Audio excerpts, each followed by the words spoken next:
What is up, guys? I'm here to show you the reasons not to buy the Realme GT2 Pro if you want to record any video in any camera. So let's check it out. And guys, pay attention to the flashing. The auto exposure goes crazy in every shot. The front camera, it does not decide what exposure is the best, so it's just flashing all the time. It's a mess. Okay, let's start with the front camera, and you can already see the flashing I was talking about. This phone has no HDR whatsoever. The auto exposure is a mess, as you can see. And another shot with the front camera, but with the stabilization on, still the same problem. This phone does not record in 4K in the front camera, does not record in 60 FPS, and it has a AI function in the main camera, the back camera. I don't know why they call it AI function. It should be just HDR, and it can expose a little better when you turn on the HDR, the AI function, but it only works in Full HD, not in 4K, and only works in the main camera. So the front camera would be a mess with no HDR, the wide camera and the front camera will only have some HDR in 1080p. Here we see the ultra wide shot, same thing. And here more shots from the front camera. As you can see, HDR cannot expose the sky and my face. The flashing is still present.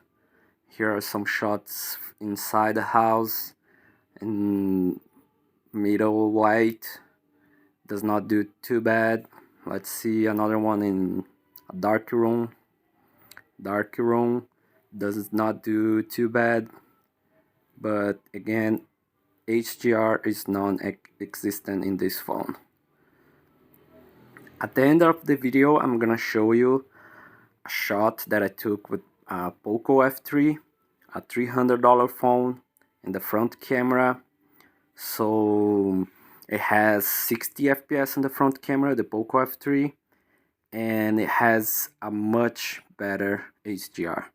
Here I'm gonna show you how the auto exposure does a bad job. As you can see, if I touch the screen and expose to my face myself, just going on the slider, I can do a much better job. The auto exposure wants me to have a much brighter scene, which blows out my face. So here I touch the screen and I go a little lower exposure and it's much better. The auto exposure does not know the best exposure and it's a mess. Again, here no HDR whatsoever, auto exposure going crazy, flashing. And after this clip I'm gonna show you a clip that I took with a Poco F3 in the same place, the same conditions, with the sun in my face. As you can see, the sky is blown out here, but let's see the Poco F3 after this shot. And here it is. The Poco F3 can expose my face, can expose the sky. It has a much better HDR. It has 60 FPS in the front camera, and it's a much lower price phone. So I don't know what's wrong with Realme. This camera is unacceptable. The front camera has terrible HDR. The back camera has terrible HDR. The front camera is a mess.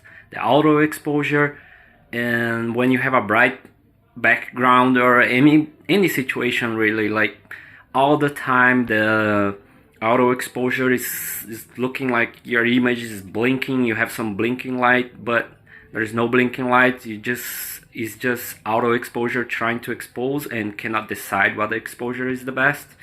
So it's impossible to record anything. These cameras are a mess. I showed you on a Poco F3, a $300 phone. The front camera is a much inferior front camera, and still it gets much better results. It has 60 FPS in the front camera, which Realme GT2 Pro doesn't have. This phone should have like 4K in the front camera and a good HDR. That's it. Hope you like it, and bye.